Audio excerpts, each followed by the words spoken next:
Okay, guys, we have video number 2 for D1 pitching mechanics. We're still in the leg lift phase. Now we're looking at two guys from the stretch. We have Trevor Bauer on the right, and we have Aroldis Chapman on the left. Throw a lefty in there for some of us lefties.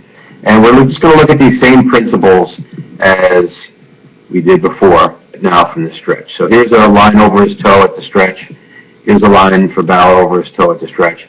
And let's take a look at what these guys do from foot on the ground at the signal taking position to leg lift.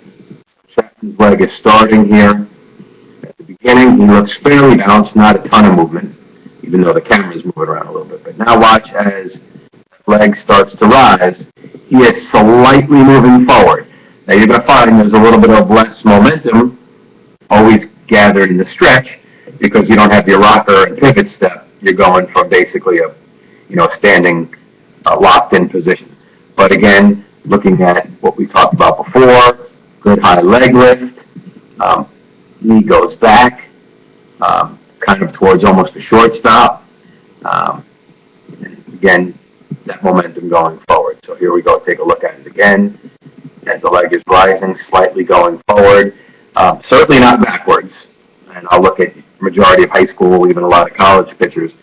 In the stretch, during their leg lift, their body actually goes back, which we're going to talk about in the next segment. But not only is that terrible for velocity, it also makes you quite easy to run on. So let's take a look here at Trevor Bauer.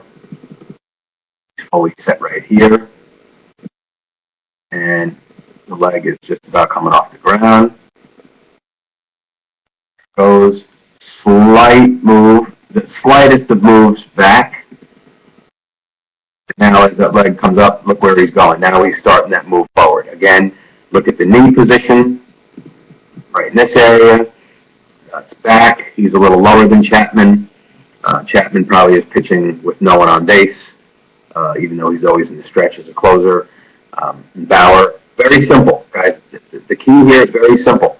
Hands come up as the leg comes up. The body stays tall with a slight bit of move forward. And that's another point to make here with Chapman.